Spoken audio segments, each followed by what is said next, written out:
اماں اور بھابھی بری کا کچھ سامان لے کر شازیہ کے گھر جا رہی تھیں تو اماں نے مجھے ساتھ چلنے کو کہا۔ میں تو اماں اور بھابھی کے ساتھ جانے کو تیار تھا، لیکن اماں نے یہ بھی کہہ دیا کہ تم گھر کے باہر ہی کھڑے رہنا، ہم اندر جائیں گے اور زیادہ دیر نہیں لگائیں گے، پھر ہمیں لے کر ہی واپس آنا۔ مجھے آفس کی طرف سے کار ملی ہوئی تھی، میں اسی میں اماں اور بھابھی کو لے کر اپنے سسرال چلا گیا۔ اماں اور بھابھی سامان لے کر شازیہ کے گھر چلی گئی اور میں وہیں گلی کے نکڑ پر کھڑی اپنی کار میں بیٹھا ان کا انتظار کرنے لگا۔ اچانک ایک 12-13 سال کا لڑکا میری کار کے پاس آیا اور مجھے کاغذ تھما کر چلا گیا۔ میں بڑا حیران ہوا کہ بھلا اس نے ایسا کیوں کیا، کیونکہ میں تو پہلی مرتبہ اس علاقے میں گیا تھا، لیکن جب میں نے وہ کاغذ کھول کر پڑھا تو میری پیروں کے نیچے سے زمین نکل گئی۔ السلام علیکم۔ کہانی سننے سے پہلے آپ میرے اردو قصہ کہانی چینل کو سبسکرائب کر کے بیل نوٹیفیکیشن کو آن کر دیں تاکہ آپ کو میری ہر آنے والی ویڈیو کا نوٹیفیکیشن مل سکے۔ میرا نام شہباز ہے۔ میرا تعلق ایک مڈل کلاس گھرانے سے تھا۔ میں نے زندگی میں اپنے لیے بڑے بڑے خواب دیکھے تھے جن کی تعبیر حاصل کرنے کے لیے میں کسی بھی حد تک جا سکتا تھا، مگر میں یہ نہیں جانتا تھا کہ ان خوابوں کی مجھے اتنی بڑی قیمت ادا کرنی پڑے گی۔ کاش میں نے اپنی چادر دیکھتے ہوئے پاؤں پھیلائے ہوتے تو کبھی بدنام نہ ہوتا۔ پتہ نہیں کیوں، لیکن بچپن سے ہی مجھے ماسٹر بننے سے چڑ تھی۔ میں نے بہت چھوٹی عمر میں فیصلہ کر لیا تھا کہ میں کبھی بھی زندگی میں ماسٹر نہیں بنوں گا، پھر چاہے مجھے بھوکا ہی کیوں نہ رہنا پڑے، کیونکہ میں بہت بڑا بزنس مین بننا چاہتا تھا۔ میں نے اپنی زندگی میں جتنی کمی اور محرومی دیکھی تھی، میرے دل میں اتنا ہی زیادہ امیر بننے کا شوق پیدا ہوتا جا رہا تھا۔ اس کی ایک وجہ یہ بھی تھی کہ میرے ابا سرکاری اسکول میں ماسٹر تھے اور انہوں نے اپنی ساری زندگی ایمانداری کے ساتھ گزار دی، اور میں نے ہمیشہ ان کی ایمانداری کو ہی مجرم قرار دیا، جس کی وجہ سے ہم ہمیشہ ایک اچھی زندگی گزارنے سے محروم رہے، کیونکہ میرے ابا نہ تو اوپر کی کمائی میں دلچسپی رکھتے تھے اور نہ ہی وہ اس پیشے کو چھوڑ کر کوئی اور کام کرنا چاہتے تھے۔ ان کے خیال میں یہ سب سے عظیم پیشہ تھا جس میں وہ نسلوں کو سنوار سکتے تھے۔ جتنی محبت انہیں اپنے پیشے اور کام سے تھی، مجھے اتنی ہی زیادہ نفرت اس پیشے سے ہوتی گئی۔ مجھے ایسا لگتا تھا کہ ہمارے گھر کی جو بھی حالات ہیں وہ صرف اسی وجہ سے ہیں۔ ابا نے اپنی ساری زندگی ریاضی کے بنائے ہوئے اصولوں کی طرح گزار دی، یہ نہیں کرنا، وہ نہیں کرنا، یہاں نہیں جانا، وہاں نہیں کھانا، اور پتہ نہیں کون کون سی پابندیاں لگا لگا کر انہوں نے اپنی اولاد کو پالا تھا۔ دراصل ہم 6 بہن بھائی تھے، 3 بہنیں بڑی تھیں، اس کے علاوہ ہم دونوں بھائی اور ہم سے چھوٹی ایک بہن تھی۔ میں نے جب سے ہوش سنبھالا تھا اپنے گھر میں سفید پوشی یہ نام پر تنگ دستی کو ہی دیکھا تھا۔ میری تینوں بہنیں اماں اور ابا کی طرح گھٹ گھٹ کر جینے کو زندگی کہتی تھیں۔ ان کے خیالات بھی بالکل اماں اور ابا جیسے تھے، یہاں تک کہ میرا بھائی بھی بالکل ابا کی طرح سوچتا تھا۔ اس کا خیال تھا کہ انسان کو سادگی کے ساتھ زندگی گزارنی چاہیے اور جتنے وسائل اس کے پاس ہوں انہی کے مطابق رہنا چاہیے، مگر میں ایسا بالکل بھی نہیں سوچتا تھا۔ مجھے لگتا تھا کہ انسان اپنی تقدیر خود بناتا ہے اور تقدیر اسی کی بنتی ہے جو اس کے لیے کوشش کرتا ہے۔ میرے ابا نے کبھی اچھی زندگی کے لیے کوشش کی ہی نہیں تھی، وہ تو جیسے ہو جتنے میں راضی تھے، مگر میں شروع سے ہی سوچتا تھا کہ میں کبھی بھی کنویں کے مینڈک بن کر نہیں رہوں گا اور ابا کو ایک دن بڑا آدمی بن کر دکھاؤں گا۔ حالانکہ ابا نے ہمیشہ بھائی کو اور مجھے یہی سمجھایا تھا کہ محنت سے ہی سب کچھ حاصل کیا جا سکتا ہے، لیکن میں نے اپنے باپ کو محنت کے نام پر ساری زندگی ایڑیاں رگڑتے ہوئے ہی دیکھا تھا۔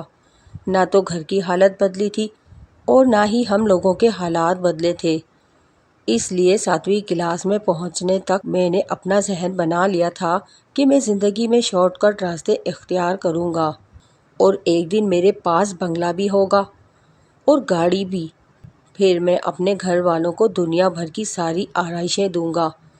مگر میں یہ نہیں جانتا تھا کہ میرا چھوٹا سا ذہن جو سوچ رہا ہے وہ سب کچھ حاصل کرنا اتنا بھی آسان نہیں ہے جتنا مجھے لگتا تھا۔ ابا نے میری تینوں بہنوں کو سرکاری اسکول سے میٹرک کروا کے گھر بٹھایا اور انہیں سلائی کڑھائی کے ساتھ ساتھ امور خانہ داری سیکھنے کا کہا تھا، اور ان خدمات کے لیے میری اماں سب سے آگے تھیں۔ انہوں نے ہی میری بہنوں کو سلائی کڑھائی بھی سکھائی اور باقی کاموں میں بھی انہیں اتنا ماہر کر دیا کہ رشتہ دار بھی اماں کے سلیقے اور طریقے کے گن گانے لگے۔ جیسے ہی میری بڑی دو بہنوں نے میٹرک پاس کیا تو ان کے رشتے بھی آنے لگ گئے تھے، اور اماں ابا نے بڑی سادگی کے ساتھ اپنی دونوں بیٹیوں کو رخصت کر دیا۔ رخصت کرتے ہوئے یہ لازمی کہا تھا کہ ہماری عزت تم لوگوں کے ہاتھ میں ہے اور ہماری عزت کا پاس رکھنا بھی تمہارا فرض ہے۔ اس وقت تو مجھے لگا کہ اماں ابا انہیں ایک اچھا درس دے رہے ہیں، مگر یہی درس جب میری تیسری بہن کو اس کی شادی کے موقع پر دیا گیا تو مجھے بہت غصہ آیا تھا، کیونکہ شادی کے کچھ عرصے بعد ہی اس کے ہاں مسائل پیدا ہونے شروع ہو گئے تھے۔ اس کے سسرال والے بالکل بھی اچھے نہیں تھے اور شوہر بھی ٹھیک سے کماتا نہیں تھا۔ اس کے باوجود وہ صبر اور شکر کے ساتھ زندگی گزار رہی تھی، حالانکہ جب بھی وہ ہمارے گھر آتی تو اس کے چہرے پر مار پیٹ کے نشان ہوتے تھے، جنہیں دیکھ کر اماں اور ابا کا دل کرتا ضرور تھا، مگر ان دونوں میں ہی اتنی ہمت نہیں تھی کہ وہ بیٹی کے لیے آواز اٹھا سکیں یا اسے کوئی فیصلہ لینے کا اختیار دے سکیں۔ مجھے اچھی طرح یاد ہے، میں ان دنوں میٹرک میں تھا جب میری تیسری بہن کی شادی کو صرف 6 مہینے ہوئے تھے، اور اس دن بھی وہ جب گھر آئی تو اس کے ہونٹ کے پاس ایسا نشان تھا جیسے کسی نے چاقو مار کے زخم لگایا۔ میرے سامنے ہی اماں نے اس سے پوچھا تو وہ بہانے بنانے لگی اور کہنے لگی کہ میری چوڑی ٹوٹ کر لگ گئی تھی۔ اماں بھی جان بوجھ کر اس کی بات پر یقین کرتے ہوئے خاموش ہو گئی، مگر میں نے اس سے پوچھا کہ بھلا ہونٹ کے پاس چوڑی ٹوٹ کر کیسے لگ سکتی ہے، اور وہ بھی اس طرح کہ جیسے لکیر بن گئی تھی؟ تو اماں نے مجھے یہ کہہ کر خاموش کروا دیا کہ تم ابھی چھوٹے ہو، تمہیں ان معاملات میں بولنے کی ضرورت نہیں، کیونکہ ابھی تو تم کچھ سمجھتے نہیں ہو۔ اور مجھے ہمیشہ اماں ابا کی اس بات پر غصہ آتا تھا کہ میں اتنا بھی چھوٹا نہیں تھا کہ کچھ نہ سمجھ سکوں۔ بھلا یہ کہاں کا انصاف تھا کہ میری بہن چپ چاپ اپنے شوہر سے مار کھاتی رہے اور اس کے گھر والوں کی باتیں بھی سنتی رہے، اس کے باوجود وہ زبان سے اف تک نہ کرے۔ میں نے 2-3 مرتبہ باجی سے بات کرنے کی کوشش کی کہ جب بھی ان کے شوہر ان پر ہاتھ اٹھاتے ہیں تو وہ انہیں روک دے، اور اگر وہ نہیں باز آتے تو اپنا گھر چھوڑ کے واپس آ جائیں، مگر اس طرح ان کے ظلم اور زیادتی سہ کر انہیں اور شیر مت بنائیں۔ لیکن آخر کار وہ بھی انہی ماں باپ کی بیٹی تھی جنہوں نے ساری زندگی اچھائی کا ہی چولا پہنے رکھا اور اپنے بچوں کو بھی اچھائی کا ہی درس دیا، حالانکہ یہ بالکل بھی بری بات نہیں تھی، اور ماں باپ یہی چاہتے ہیں کہ ان کی اولاد بہت نیک اور سلجھی ہوئی ہو، مگر اس کا یہ مطلب بھی نہیں کہ اولاد کے ساتھ کچھ بھی ہوتا رہے اور وہ صبر کے نام پر ظلم سہتے رہیں۔ بس ایسے ہی چھوٹی چھوٹی باتوں کی وجہ سے گھر والوں کے ساتھ میرے اختلافات بڑھتے جا رہے تھے، اور یہ اختلافات صرف نظریات کے تھے۔ میں جس طرح سوچتا تھا پتہ نہیں وہ لوگ اس طرح کیوں نہیں سوچتے تھے، حالانکہ میرے ابا پڑھے لکھے انسان تھے، اس کے باوجود وہ معاشرے سے بہت ڈرتے تھے، حالانکہ ایک پڑھا لکھا اور باشعور انسان معاشرے میں انقلاب لا سکتا ہے، مگر میرے ابا کو میری کسی بات کی کوئی سمجھ نہیں آتی تھی۔ میرا بھائی جو مجھ سے اسکول میں 2 سال آگے تھا، وہ میٹرک کرنے کے بعد کالج پہنچ چکا تھا اور ابا کی طرح سرکاری نوکری کرنا چاہتا تھا، کیونکہ ابا نے شروع سے ہی ہم دونوں کے ذہن میں یہی بات ڈالی تھی کہ ہمیں بھی پڑھ لکھ کر ان کی طرح ماسٹر بننا ہے اور علم و عرفان کے چراغ روشن کرنے ہیں۔ لیکن میں بھائی کو کہتا تھا کہ وہ سرکاری نوکری کے پیچھے لگنے کے بجائے آگے پڑھیں اور کسی بڑی کمپنی کی طرف نکل جائیں، مگر میرا کچھ بھی کہنا بالکل بیکار تھا، کیونکہ بھائی بھی اسی سوچ کی پگڈنڈی پر چل رہا تھا جو سوچ ابا نے ساری زندگی اپنائے رکھی۔ بس فرق اتنا تھا کہ بھائی نے نوکری شروع ہونے سے پہلے ہی ٹیوشن پڑھنا شروع کر دی تھی۔ اس کی انگلش بہت اچھی تھی اور وہ انگلش ٹیچر ہی بننا چاہتا تھا، جبکہ میرے ابا ریاضی کے ماسٹر تھے۔ پھر میں نے ان کو بھی ان کے حال پر چھوڑ دیا اور کسی کو بھی کچھ کہنا بند کر دیا تھا، کیونکہ نہ تو میرے ابا پر کسی بات کا اثر ہوتا تھا اور نہ ہی میری بہن اپنے حق کے لیے آواز اٹھاتی تھی۔ تو پھر سوال ہی نہیں پیدا ہوتا تھا کہ بھائی میری بات سنے اور تسلیم کرے۔ اس لیے میں نے فیصلہ کیا کہ میں اپنی زندگی اپنے ہاتھوں سے بناؤں گا، کیونکہ میں اپنے گھر والوں کی طرح گھٹ گھٹ کر جینا نہیں چاہتا تھا۔ آخر کار 2 سال کی محنت اور کوششوں کے بعد میرے بھائی کو بھی سرکاری نوکری مل گئی۔ تب اماں ابا نے اس کی شادی کا فیصلہ کیا۔ میں اس وقت انٹر میں پڑھ رہا تھا۔ ابا مجھ پر بھی ماسٹر بننے کا دباؤ ڈال رہے تھے، مگر میں نے ابا کو صاف صاف کہہ دیا کہ میں MBA کر کے بزنس فیلڈ میں جانا چاہتا ہوں۔ اس کے لیے آپ لوگ مالی طور پر میری مدد کر سکتے ہیں تو کریں، ورنہ میں ٹیوشن پڑھا کر اپنے اخراجات نکال سکتا ہوں۔ میرا لہجہ اتنا اٹل تھا کہ ابا نے آگے سے کوئی بات نہیں کی، لیکن اتنا ضرور کہا کہ آگے بڑھنے کی دھن میں صحیح اور غلط کی پہچان مت بھول جانا، ورنہ بڑا پچھتاؤ گے۔ تب میں نے بھی انہیں یقین دلایا کہ ان کی تربیت کو کبھی شرمندہ نہیں ہونے دوں گا۔ اسی طرح وقت گزرنے لگا اور بھائی کی شادی ہو گئی۔ اماں ابا بھائی کے لیے اپنی پسند کی لڑکی لے کر آئے تھے۔ وہ بھی میری بہنوں کی طرح میٹرک پاس تھی۔ میرا بھائی بہت اچھا تھا، اس نے ماں باپ کے فرائض کو بھی یاد رکھا اور بیوی کے حقوق بھی ادا کیے، لیکن مجھے صرف اپنی اس بہن کا زیادہ دکھ ہوتا تھا جو اپنے شوہر کی مار کھانے کے باوجود اس کے 2 بچے پیدا کر چکی تھی اور ابھی تک سسرال میں اس کی قدر نہیں تھی۔ اور پھر ہماری زندگی کا وہ سیاہ ترین دن آ گیا جب ہمیں اس بہن کی دنیا سے چلے جانے کی خبر ملی۔ ہم نہیں جانتے تھے کہ اس کے ساتھ کیا ہوا تھا اور وہ کیسے اس دنیا کو چھوڑ کر چلی گئی، کیونکہ اس کے سسرال والوں کا کہنا تھا کہ اس کا پاؤں پھسلا اور سر پر چوٹ لگی، جس کے بعد اسے ہوش ہی نہیں آیا۔ اور جب ہم اس کے جنازے پر پہنچے تو فوراً ہی اسے تدفین کے لیے لے جایا گیا، مگر مجھے پورا یقین تھا کہ ان لوگوں نے ہی میری بہن کے ساتھ کچھ ایسا کیا ہے کہ وہ اپنی جان سے ہاتھ دھو بیٹھی ہے۔ میں نے اس بارے میں ابا اور بھائی سے بات کی کہ ہمیں قانون کا سہارا لینا چاہیے، مگر ابا نے یہ کہہ کر مجھے خاموش کروا دیا کہ اب تو تدفین ہو چکی ہے، اس لیے تفتیش کس طرح ہوگی، جو ہوا اسے اللہ پر چھوڑ دو، وہ خود ہی انصاف کرے گا۔ میری بہن کے دونوں بچے کافی چھوٹے تھے اور دونوں ہی بیٹیاں تھیں، شاید اسی لیے اس کے سسرال والوں نے بچیوں کو رکھنے سے بھی انکار کر دیا تھا۔ اگر بیٹے ہوتے تو مجھے یقین تھا کہ وہ کبھی بھی انہیں ہمارے حوالے نہ کرتے۔ ہم اپنی بہن کی تدفین کے بعد ان دونوں بچیوں کو لے کر واپس گھر آ گئے، جہاں پر میری اماں اور بھابھی نے مل کر ان کی پرورش کرنا شروع کی۔ اتفاق سے بھابھی اور بھائی کی شادی کو سال گزرنے کے بعد بھی ان کے ہاں کوئی اولاد نہیں ہوئی تھی، اس لیے بھابھی نے دونوں بچیوں کو بہت محبت سے پالنا شروع کر دیا، اور مجھے ڈر لگتا تھا کہ جیسے ہی ان کی اپنی اولاد ہوگی تو پتہ نہیں وہ اس معصوم کے ساتھ کیا سلوک کریں گی۔ مگر مزید 1 سال گزرنے کے بعد بھی جب ان کے ہاں اولاد نہ ہوئی تو مجھے تسلی ہو گئی کہ اب میری یتیم بھانجیاں اچھے ماحول میں پل بڑھ کر جوان ہوں گی۔ مگر اب وہ وقت بھی آ چکا تھا جب مجھے اپنے لیے کچھ کرنا تھا۔ میں اس وقت MBA کر رہا تھا۔ ابا اور بھائی بھی کسی حد تک میری مالی مدد کر دیا کرتے تھے، مگر میں نے 2-3 جگہ ٹیوشن دے کر اپنے تعلیمی اخراجات کو پورا کرنے کا بندوبست کر رکھا تھا، اور اس سارے سلسلے میں مجھے زیادہ وقت گھر سے باہر ہی گزارنا پڑتا تھا، لیکن میں مطمئن تھا کہ اپنے ارادوں میں ضرور کامیاب ہو جاؤں گا۔ اور ٹھیک 2 سال گزرنے کے بعد وہ وقت آیا جب مجھے ایک پرائیویٹ کمپنی میں جاب مل گئی، جبکہ ابھی بھی میری تعلیم مکمل نہیں ہوئی تھی، مگر میں اپنے پیروں پر کھڑا ہونے کے قابل ہو گیا تھا۔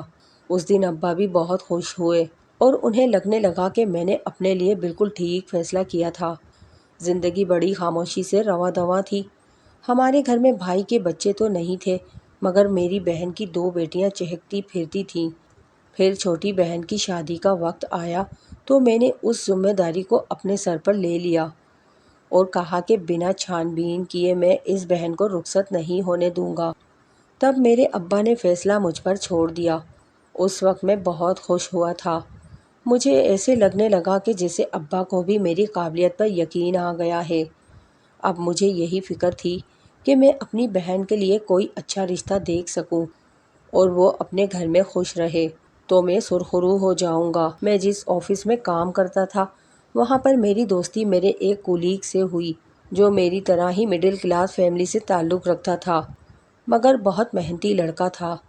میں نے اس کے بارے میں کچھ ضروری معلومات کروائیں اور پھر اس کے سامنے اپنی بہن کی شادی کا ذکر کیا، کیونکہ اس نے بتایا تھا کہ اس کے گھر والے کوئی لڑکی تلاش کر رہے ہیں تاکہ اس کی شادی کر سکیں، اور میں چاہتا تھا کہ اس کی شادی میری بہن کے ساتھ ہو جائے کیونکہ وہ واقعی ایک بہت اچھا لڑکا تھا۔ پھر وہی ہوا جو سوچ کر میں نے اس کے سامنے اپنی بہن کا ذکر کیا تھا، کیونکہ اس بات کے چند دن بعد ہی اس نے اپنے گھر والوں کو میرے ہاں بھیجنے کی مجھ سے اجازت مانگی تو میں بہت خوش ہو گیا۔ جب وہ لوگ ہمارے گھر آئے تو ابا اماں بھی ان سے مل کر بے حد خوش ہوئے کیونکہ وہ ہماری طرح ہی سادہ مزاج لوگ تھے۔ انہوں نے ابا کو صاف صاف کہہ دیا کہ جہیز بنانے کی کوئی بھی ضرورت نہیں ہے، بس وہ چاہتے تھے کہ ان کی بیٹی کا بھی کہیں رشتہ طے ہو جائے تاکہ وہ اپنے دونوں بچوں کے فرض سے سبق دوش ہو جائیں۔ تب ابا نے میری طرف دیکھتے ہوئے ان سے کہا کہ آپ چاہیں تو ہم آپ کی بیٹی کو بھی اپنی بیٹی بنا سکتے ہیں۔ میں ابا کی بات سن کر ہڑبڑا گیا کیونکہ میں وٹے سٹے کی شادی پر یقین نہیں رکھتا تھا، کیونکہ کہیں ایک طرف مسئلہ ہو تو دوسرا فریق بلا وجہ ہی رگڑے میں آ جاتا ہے، اس لیے میں اس طرح کی شادیوں کے خلاف تھا۔ مگر ابا نے تو مجھ سے بغیر بات کیے سب کے سامنے انہیں یہ کہہ دیا تھا، اور یہ بات سن کر وہ سب لوگ بہت خوش ہو گئے کیونکہ جس طرح مجھے میرا کولیگ فرقان پسند تھا اسی طرح وہ بھی باحیثیت دوست مجھے بہت پسند کرتا تھا۔ اس طرح نہ چاہتے ہوئے بھی میرا رشتہ فرقان کی بہن کے ساتھ طے کر دیا گیا، جسے نہ تو میں نے کبھی دیکھا تھا اور نہ ہی میں اسے جانتا تھا۔ میں نے سب کے سامنے انکار اس لیے بھی نہیں کیا کیونکہ ابا کی عزت کا سوال تھا، مگر یہ رشتہ طے ہونے کے بعد میں اسی خوف میں زندگی گزارنے لگا کہ پتہ نہیں آگے چل کر وٹے سٹے کی شادی کا کیا انجام ہوگا۔ ان سب کے جانے کے بعد میں نے ابا کو یہ کہا بھی تھا کہ آپ کو اس طرح اتنا جذباتی قدم نہیں اٹھانا چاہیے تھا، تو ابا کہنے لگے کہ بس بیٹیاں تو سانجھی ہوتی ہیں، اس لیے مجھے لگا کہ مجھے یہ فیصلہ کر لینا چاہیے۔ ابا کی بات سن کر میں بھی خاموش ہو گیا کیونکہ بات تو ان کی بھی سچ تھی۔ جو لوگ رشتوں کے نام سے لڑکیوں کی جانچ پڑتال کرتے ہیں وہ تو مجھے ویسے ہی زہر لگتے تھے۔ فرقان کی بہن شازیہ جو کہ اب میری منگیتر تھی، وہ فرقان سے چھوٹی تھی اور ابھی کالج میں پڑھ رہی تھی، مگر فرقان کے والدین بھی میری امی ابو کی طرح بیٹیوں کی جلدی شادی کرنے کے حق میں تھے، جبکہ میں چاہتا تھا کہ شازیہ اپنی تعلیم مکمل کر لے پھر میری اور اس کی شادی ہو جائے، مگر یہاں پر بھی میری بات سنی نہیں گئی اور میری بہن اور فرقان کی شادی کے ساتھ ہی ہم دونوں کی شادی کی تاریخ بھی طے کر دی گئی۔ میرا MBA کا آخری سال چل رہا تھا۔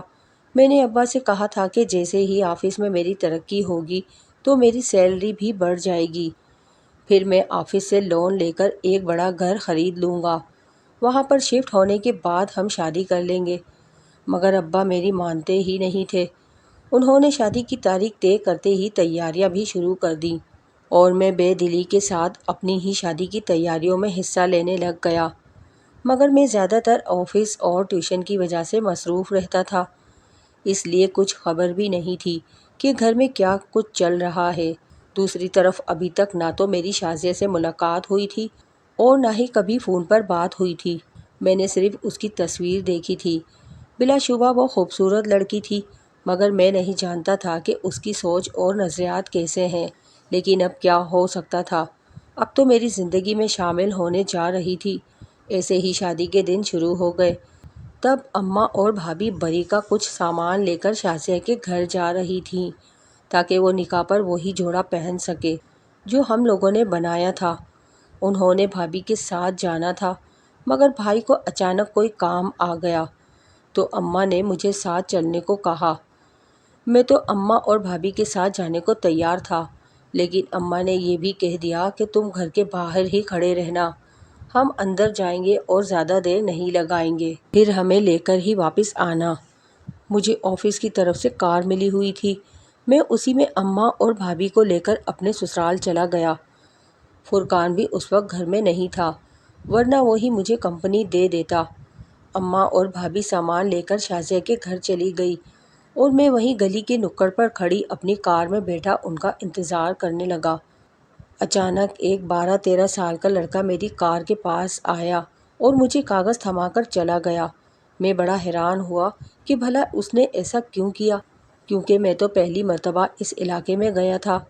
لیکن جب میں نے وہ کاغذ کھول کر پڑھا تو میری پیروں کے نیچے سے زمین نکل گئی، کیونکہ اس نے لکھا تھا کہ تمہاری ہونے والی بیوی کے محلے میں کئی لڑکوں کے ساتھ چکر چل رہے ہیں۔ صرف یہی نہیں بلکہ وہ تو کالج میں بھی اسی لیے جاتی ہے تاکہ لڑکوں کے ساتھ دوستیاں کر سکے۔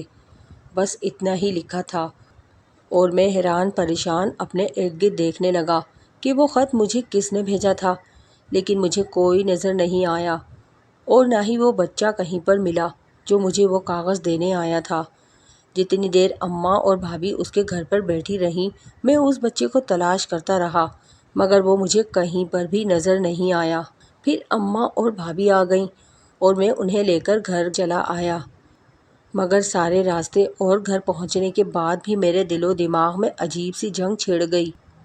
یہ تو وہی سب شروع ہو چکا تھا جس کا مجھے ڈر تھا۔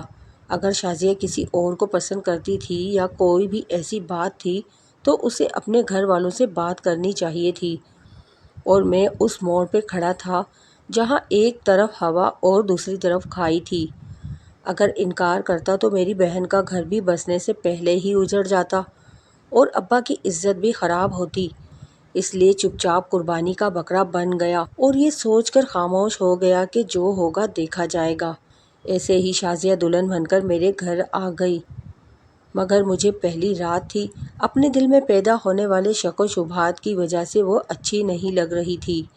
میں نے اس سے اس بارے میں کوئی بات تو نہیں کی، بلکہ میں اپنے دل و دماغ کو ایک ساتھ منانے کی کوشش کرتا رہا، اپنی زندگی میں آگے بڑھنے لگ گیا۔ مگر ہماری شادی کو پورا ایک ہفتہ گزر جانے کے باوجود میں اسے دل سے نہیں اپنا سکا تھا۔ حالانکہ میں نوٹ کرتا تھا کہ وہ اس شادی سے بہت خوش ہے اور میرا بہت خیال بھی رکھتی ہے، لیکن میرے دل میں آیا ہوا شک کا بال ہم دونوں کے رشتے کے آئینے میں دراڑ پیدا کر رہا تھا۔ فرقان اور میں ابھی بھی اسی آفس میں ایک ساتھ جاب کرتے تھے اور شادی کے بعد ہم دونوں کی ترقی بھی ہو گئی۔ فرقان کو بھی اب گاڑی مل چکی تھی اور وہ اپنی اس ساری ترقی کا سہرا میری بہن کے سر پر سجاتا تھا۔ اس نے میری بہن کو بہت زیادہ خوش رکھا ہوا تھا اور اس بات کا اندازہ تو میری بہن کے چہرے کی مسکراہٹ سے ہی ہوتا تھا۔ وہ جب بھی ہمارے گھر آتی تھی ہنستی مسکراتی رہتی تھی اور اماں بھی فرقان کی بڑی تعریفیں کرتی تھی۔ ساتھ ہی مجھے یہ ہدایت کرنا بھولتی نہیں تھی کہ میں بھی شازیہ کو زیادہ سے زیادہ خوش رکھوں، کیونکہ میری بہن اس کے بھائی کے گھر میں راج کر رہی تھی اور میں دل ہی دل میں سوچتا رہ جاتا کہ کیا اب مجھے ساری زندگی اپنی بہن کی خوشی کے خاطر اپنے دل پر جبر کرتے ہوئے گزار دینی ہے۔ کچھ سمجھ نہیں آتا تھا کہ میرے اور شازیہ کے اس عجیب سے رشتے کا کیا انجام ہوگا۔ دوسری طرف میں یہ بھی نوٹ کرتا تھا کہ شازیہ کو کسی چیز کی پرواہ ہی نہیں تھی کہ میں اس سے کم بات کرتا ہوں یا اس کے ساتھ خوش نہیں رہتا۔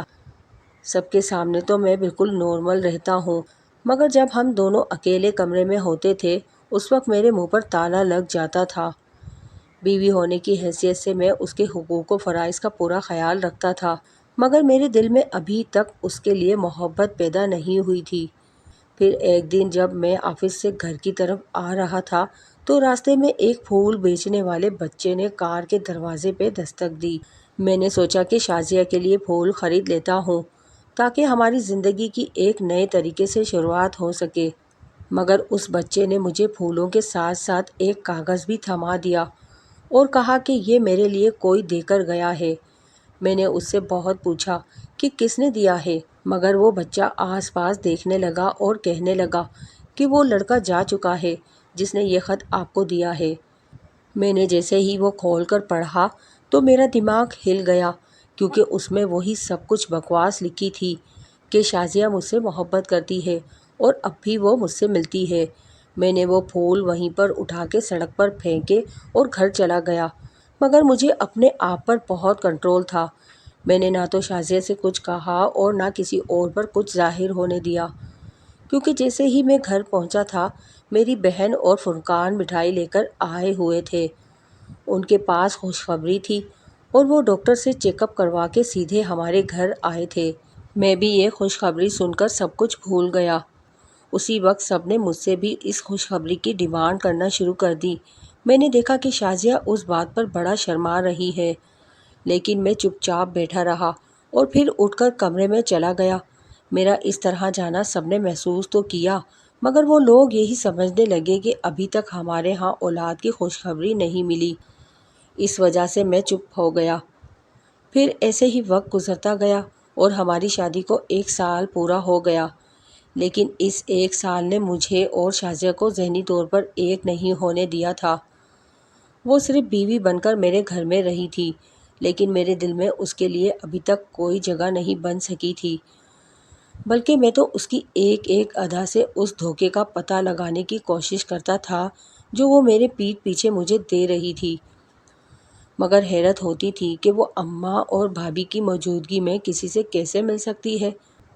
انہی دنوں میری ترقی ہو گئی اور مجھے آفس کی طرف سے گھر کی آفر بھی ملی جو قسطوں میں خریدا جا سکتا تھا۔ میں نے فوراً اس آفر سے فائدہ اٹھایا اور اپنے پوری فیملی کو لے کر وہاں شفٹ ہو گیا۔ اماں اور ابا پرانا گھر چھوڑ کر نہیں جانا چاہتے تھے، مگر اس بار انہوں نے میرے سامنے ہتھیار پھینک دیے۔ ہم نے اپنا پرانا گھر کرائے پر اٹھا دیا اور ہم سب نئے گھر میں رہنے لگے جو کافی زیادہ بڑا تھا۔ بھابھی بھی اب بہت خوش تھی، کیونکہ ہر عورت کی خواہش ہوتی ہے کہ وہ ایک خوبصورت گھر میں رہے۔ میری دونوں بھانجیاں بھی اب اسکول جانے لگی تھیں اور پھر اللہ نے بھابھی کو بیٹی جیسی رحمت سے نواز دیا، مگر وہ ان دونوں بچیوں کا اسی طرح خیال رکھتی تھی جیسے اپنی اولاد نہ ہونے پر رکھا کرتی تھی۔ میں نے بھی شازیہ سے ان دونوں کا خیال رکھنے کے لیے کہا تو اس نے بھی مجھے مایوس نہیں کیا، مگر جب ہماری شادی کو 1.5 سال پورا ہو گیا تو اماں نے مجھے اپنا چیک اپ کروانے کا کہا، کیونکہ اماں شازیہ کا کروا چکی تھی اور وہ بالکل ٹھیک ٹھاک تھی۔ میں نے ڈرتے ڈرتے اپنا چیک اپ کروایا اور جو رپورٹ میرے ہاتھ میں آئی اس نے مجھے ہلا کر رکھ دیا، کیونکہ اس میں لکھا تھا کہ میں کبھی باپ نہیں بن سکتا۔ یہ میرے لیے اتنی بڑی بات تھی کہ میں اپنی نظر میں ہی مجرم بن گیا تھا، اور اتفاق سے شازیہ کو بھی اس بات کا پتہ چل گیا، کیونکہ اس نے میرے دراز میں وہ رپورٹ پڑی ہوئی دیکھ لی تھی۔ اس کے بعد شازیہ نے کوئی رد عمل نہیں دیا، بلکہ پہلے کی طرح بالکل ہی نارمل رہنے لگی۔ مجھے حیرانی ہوتی تھی کہ وہ کیسے اس بات پر خاموش ہو گئی، کیونکہ سب بچہ نہ ہونے کی باتیں اسے ہی سناتے تھے، بار بار اس سے پوچھتے تھے، اور کبھی میری بہنیں اسے کسی ڈاکٹر کے پاس جانے کا مشورہ دیتی تھیں اور کبھی اس کی اپنی اماں کسی حکیم کا نسخہ اسے بتاتی تھیں، مگر وہ سب کو ہنس کے ٹال دیتی اور بڑی مطمئن رہتی تھی۔ اس لیے مجھے یقین ہونے لگ گیا کہ واقعی اس کا کسی کے ساتھ چکر چل رہا ہے اور وہ اس سے رابطے میں ہے، مگر سمجھ نہیں آتا تھا کہ بھلا اس کا اور شازیہ کا رابطہ کیسے رہ سکتا ہے، کیونکہ شادی کے بعد تو فون بھی نہیں تھا۔ وہ گھر میں لگے لینڈ لائن نمبر سے ہی اپنے گھر والوں سے بات کرتی تھی، اور کہیں آتی جاتی تو اس کے ساتھ اماں یا بھابھی ہوتی تھی۔ بہرحال زندگی کے دن گزرتے جا رہے تھے۔ پھر اس دن تو مجھ پر حیرتوں کے پہاڑ ٹوٹ پڑے جب میں ایک دن شام کو آفس سے گھر گیا تو اماں نے مٹھائی سے میرا منہ میٹھا کروایا اور کہنے لگی کہ تم باپ بننے والے ہو۔ میں بھی شازیہ کا چیک اپ کروا کے آئی ہوں، وہ امید سے ہے۔ یہ سن کر تو جیسے قیامت ہی آ گئی۔ بھلا ایسے کیسے ہو سکتا تھا، کیونکہ میری رپورٹ تو ابھی میرے دراز میں ہی پڑی تھی۔ میں نے بے یقینی کی کیفیت میں شازیہ کی طرف دیکھا تو اس نے شرما کے نظریں جھکا دیں۔ مجھے ایسے لگا جیسے وہ اپنی بدکاری پر بھی خوش تھی اور مجھے میری خامی جتا رہی تھی۔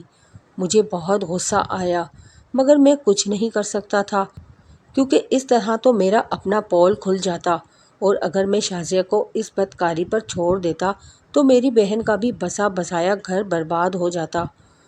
میں اس وقت انگاروں پر لوٹ رہا تھا۔ مجھے کچھ سمجھ نہیں آ رہا تھا کہ میں کیا کروں۔ اس دن کے بعد تو میں نے شازیہ سے بات کرنا بھی چھوڑ دیا تھا۔ وہ بھی کمرے میں آتے ہی چپ چاپ سی ہو جاتی تھی۔ ایک رات تو مجھے محسوس ہوا جیسے وہ کمبل میں رو رہی ہے، مگر میں نے اس سے وجہ پوچھی اور نہ ہی اس سے بات کی۔ میں نے سوچا کہ اسے اپنے عاشق کی یاد آ رہی ہوگی جو اس کے بچے کا باپ بھی ہے، مگر وقت گزرتا جا رہا تھا اور میں کسی بھی فیصلے پر پہنچنے میں کامیاب نہیں ہو رہا تھا۔ آخر کار 6 مہینے گزر گئے تو میں نے سوچ لیا کہ جیسے ہی بچہ پیدا ہوگا میں اس کا DNA ٹیسٹ کرواؤں گا اور پھر سب کے سامنے شازیہ کو طلاق دے دوں گا۔ میرا غصہ اتنا زیادہ تھا کہ اب مجھے اپنی بہن کی خوشیوں کا بھی کوئی خیال نہیں رہا تھا۔ آخر میں کب تک اس عذاب میں مبتلا رہتا؟ مگر کچھ دن بعد جب میں آفس سے گھر لوٹا اور کمرے میں گیا تو شازیہ میرے پاس آئی اور کہنے لگی کہ بہت عرصہ گزر گیا ہے مگر میں چپ رہی، لیکن اب وقت آ گیا ہے، کیا مجھے آپ سے بات کرنی چاہیے؟ کیونکہ مجھے لگتا ہے کہ میری برداشت جواب دیتی جا رہی ہے۔ میں اس کی بات سن کر حیران ہوا کہ بھلا وہ کس برداشت کی بات کر رہی تھی۔ برداشت تو اسے میں کر رہا تھا۔ تبھی اس نے 2 کاغذ میرے سامنے کیے اور کہنے لگی کہ صرف ان کاغذ کے ٹکڑوں کی وجہ سے آپ مجھ پر شک کرتے ہیں۔ اپنے دل میں اتنے سالوں سے شک کو جگہ دینے کے بجائے اگر آپ مجھ سے پوچھ لیتے تو کتنا اچھا ہوتا۔ آپ جانتے ہیں کہ یہ کس نے لکھا ہے؟ یہ میرے محلے کے اسی لڑکے نے لکھا ہے جو مجھ سے محبت کرنے کے دعوے کرتا ہے، لیکن 1 نمبر کا آوارہ اور بد کردار لڑکا ہے۔ وہ میرے پیچھے کیسے پڑ رہا ہے اس بات سے میری امی بھی واقف ہیں اور میں نے ان سے کبھی کچھ نہیں چھپایا۔ ہاں، یہ بات میں نے اپنے باپ اور بھائی کو کبھی نہیں بتائی کیونکہ میں نہیں چاہتی تھی کہ وہ اس آوارہ لڑکے کے سامنے کھڑے ہوں اور انہیں کسی قسم کا کوئی نقصان ہو جائے۔ امی نے اس لیے میری شادی جلدی کی تاکہ میں اپنے گھر کی ہو جاؤں تو وہ میری جان چھوڑ دے گا۔ مگر کچھ دن پہلے آپ کے بیگ کی صفائی کرتے ہوئے میں نے یہ دونوں خط آپ کے بیگ سے نکالے تھے تو مجھے سب کچھ سمجھ آ گیا۔ خدا کے واسطے مجھ پر یقین کریں اور یہ بچہ بھی آپ ہی کا ہے، کیونکہ میں ایک عزت دار گھر کی باعزت لڑکی اور ایک عزت دار شخص کی بیوی ہوں۔ میں بے یقینی سے اس کی طرف دیکھ رہا تھا۔ ایک پل کے لیے مجھے بھی شرمندگی سی محسوس ہوئی کہ واقعی مجھے اس سے بات تو کرنی چاہیے تھی، لیکن میں یہ بات ماننے کو تیار نہیں تھا کہ وہ میرے بچے کی ماں بننے والی ہے، کیونکہ میری تو رپورٹ میں یہی آیا تھا کہ میں کبھی باپ نہیں بن سکتا تھا۔ میں نے شازیہ سے کہا کہ ٹھیک ہے، ایک پل کے لیے میں تمہاری بات پہ یقین کر لیتا ہوں، مگر میری رپورٹ کے بارے میں بھی تم جانتی ہو۔ تب شازیہ کہنے لگی کہ کیا رپورٹس غلط نہیں ہو سکتی؟ کیا کسی سے غلطی نہیں ہو سکتی؟ ہو سکتا ہے آپ کی رپورٹ بدل گئی ہو اور غلطی سے کسی اور کی رپورٹ آپ کے پاس آ گئی ہو جس پر آپ کا ہی نام لکھا ہے۔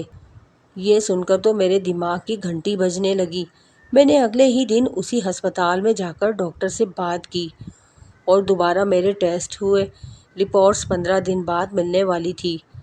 وہ 15 دن تک میں سولی پر لٹکتا رہا، لیکن شازیہ بالکل مطمئن تھی کیونکہ اسے پورا یقین تھا کہ رپورٹس بالکل ٹھیک آئیں گی، اور پھر وہی ہوا۔ اس کا یقین بالکل سچ میں ثابت ہو گیا۔ میری رپورٹ تو بالکل نارمل تھی اور ڈاکٹر بھی معذرت کر رہا تھا کہ لیبارٹری والوں کی چھوٹی سی غلطی کی وجہ سے رپورٹس پر نام تبدیل ہو گئے۔ اس وقت مجھے ایسے لگا کہ کوئی بہت بڑا بوجھ میرے سر سے اتر گیا تھا۔ میں نے گھر آ کر شازیہ کو یہ بات بتائی تو اس نے اللہ کا شکر ادا کیا اور کہنے لگی کہ اب آپ میری امی سے بات کر سکتے ہیں اور ان سے اس لڑکے کے بارے میں بھی پوچھ سکتے ہیں۔ تو میں نے اس کے سامنے ہاتھ جوڑ دیے اور اسے معافی مانگی کہ میں اتنا پڑھ لکھ کر بھی عام مردوں کی طرح شک کی مزاج بن گیا۔ حالانکہ مجھے تم پر شک کرنے کی کوئی وجہ نہیں مل رہی تھی، مگر وہی بات کہ میں بھی ایک عام انسان ہی نکلا۔ بس ہو سکے تو مجھے معاف کر دینا۔ شازیہ نے میرے ہاتھ پر اپنا ہاتھ رکھا اور کہنے لگی کہ میں نے آپ کو کب کا معاف کر دیا ہے۔ بس ایک گزارش کروں گی کہ آئندہ کسی کی بھی بات پر یقین نہ کریں، ورنہ ایسے ہی رشتے تباہ ہو جاتے ہیں۔ میں نے شازیہ کی طرف دیکھا۔ وہ اتنی خوبصورت لگ رہی تھی کہ اس کے چہرے پر نظر ہی نہیں ٹک رہی تھی۔ اس نے شرما کے اپنی آنکھیں جھکا دیں اور میں دل میں یہ فیصلہ کر چکا تھا کہ 2 سال کے تمام غلطیوں کا میں جلد سے جلد ازالہ کروں گا اور شازیہ کو بے حد خوش رکھوں گا۔